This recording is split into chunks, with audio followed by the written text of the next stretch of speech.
Don't make these bad habits in old age. If you don't want to uncomfortable others.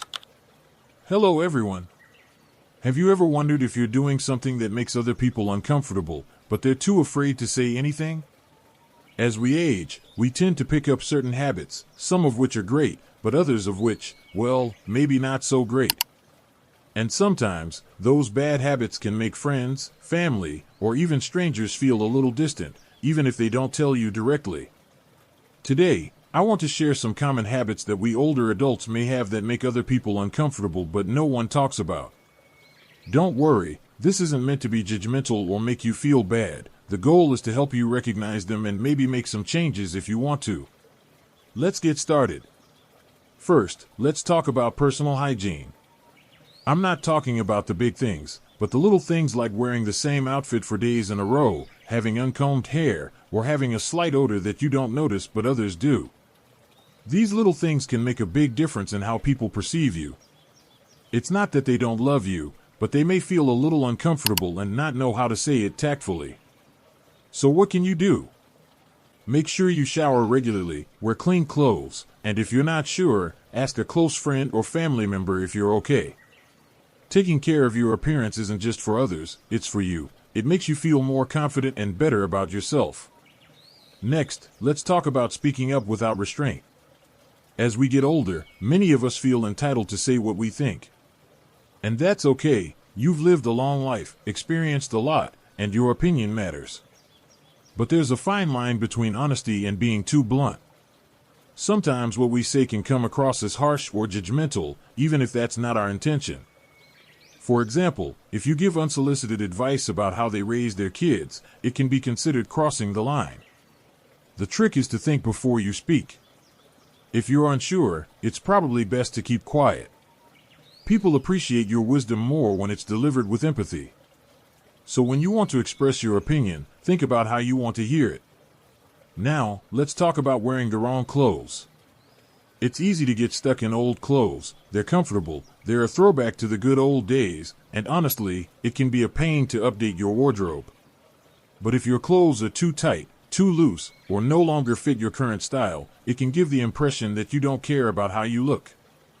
And while fashion isn't everything, dressing appropriately can have a positive impact on your mood and how others perceive you. You don't have to follow the latest trends, just make sure your clothes fit well and are appropriate for the occasion. It might be time to go through your closet and donate or toss items that no longer fit. And who knows, it might be fun to treat yourself to a few new outfits. I know it's tempting to stick with what's familiar, but sometimes it's fun to try something new.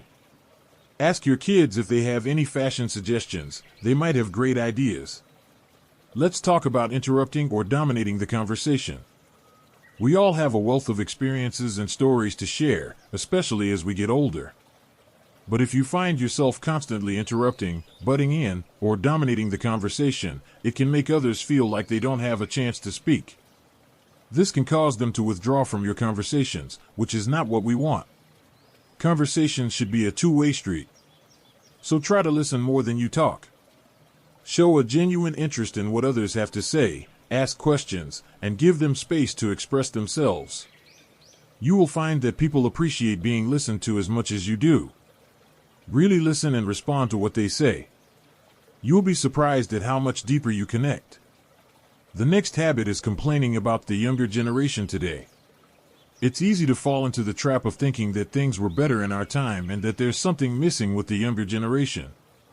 You might find yourself saying things like, "We used to respect our elders," or "Kids these days are so glued to their phones they don't know what real conversation is."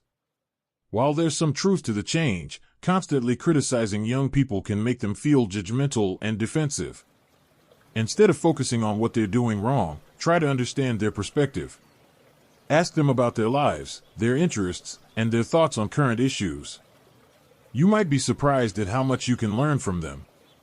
Remember, each generation has its strengths and weaknesses, and connecting across generations can lead to richer relationships. Furthermore, showing curiosity instead of criticism can make your children or younger friends feel valued and heard. Next is ignoring modern social norms. The world has changed a lot, and so have social norms. What was acceptable a few decades ago may not be appropriate today. For example, talking loudly on the phone in public, standing too close to someone in line, or not using headphones when watching videos on your device. These may seem small, but they can make people around you uncomfortable. It's important to be aware of how your behavior affects others. Observe how young people behave in public and try to adapt to current standards of politeness. This isn't about being rigid, it's about being considerate. When you show respect for other people's space and comfort, they will appreciate it, even if they don't say it directly. Now, let's talk about oversharing about health issues. As you get older, health issues become a more prominent part of your life, and it's natural to want to talk about them. However, if every conversation revolves around illness, medication, or doctor's appointments, it can be exhausting for others. They may start to associate talking to you with feelings of anxiety or helplessness, especially if they can't help. While it's important to share what's going on with you, try to balance it with other topics. Talk about things you enjoy, like a great book you just read, a movie you saw, or a recent funny story. This will add variety and lift to your conversations. And if you need to talk about health issues, choose the right time and person, perhaps with close family or supportive friends. With everyone else, keep things light and positive. Your life is about more than your health challenges, and people want to connect with you, not just your symptoms. Next is being rigid with outdated beliefs. It's natural to hold on to values and beliefs that have guided us throughout our lives. However, the world is constantly changing, and some of those beliefs may no longer be true or are considered outdated by younger generations. For example, views on gender roles, technology, or social issues may have changed significantly. If you find yourself dismissing new ideas or refusing to consider other perspectives, it can create a barrier between you and others. Instead, try to be open-minded. Listen to what others have to say, even if you disagree. You don't have to change your beliefs, but showing that you're willing to listen and learn can help maintain a harmonious relationship. Who knows, you might discover something new that will enrich your life. And this too, rigidity often comes from fear, like losing relevance or being left behind. But your relevance comes from being open to the present, not clinging to the past. Next is moving without spatial awareness. As we age, our pace may slow down, and that's perfectly normal. However, if you're not mindful of how your movements affect those around you, it can be inconvenient. For example, stopping suddenly in a crowded aisle or standing in the middle of a store aisle while picking out an item can block someone's path. Try to be aware of your surroundings and move in a way that doesn't block others. If you need to stop, step aside to let someone pass. It's a small adjustment, but it shows thoughtfulness.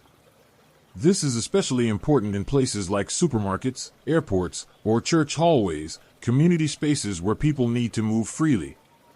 Next, tell jokes that are no longer relevant.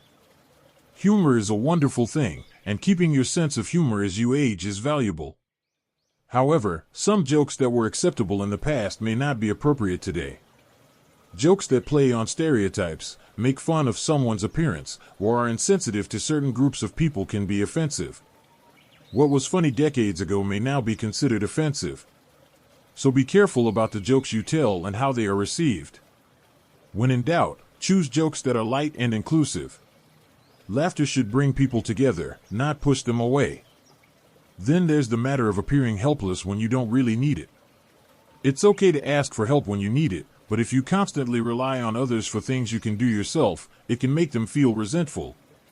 For example, if you can still carry your own bags or use your computer but always ask others to do it for you, they may feel like you're taking advantage of their kindness. Try to maintain independence in the things you can do. Not only will this make you feel more self-sufficient, it will also show respect for others. Of course, there are times when you really need support, and that's okay. Just be honest about when you need it and when you don't. Your family and friends will appreciate your efforts to be independent. Finally, always be right. We all like to think we know best, especially after years of experience. But insisting that you're always right can alienate others. It's important to acknowledge that everyone, no matter their age, has something to contribute. Being open to learning from others, even if they're younger or less experienced, shows humility and wisdom. Admitting when you're wrong or don't know something is perfectly fine. In fact, it can strengthen your relationships by showing that you value their opinions. And here's a little secret: when you stop trying to win every argument, people will come to you more for advice. They'll see you as not only knowledgeable but approachable. So there we have it, 12 habits that could be annoying people without you even realizing it. Remember, this isn't about being perfect, it's about being aware and making conscious choices to improve how you interact with others. Small changes can lead to big improvements in your relationships and your own sense of well-being. And remember, aging is a beautiful journey, full of wisdom and grace. These habits don't define you, they're just areas you might want to pay a little more attention to. It's never too late to grow and change. Before I wrap up, I want to thank you for watching this video. If you found it helpful, please like and subscribe to our channel for more content. Share your experiences in the comments below.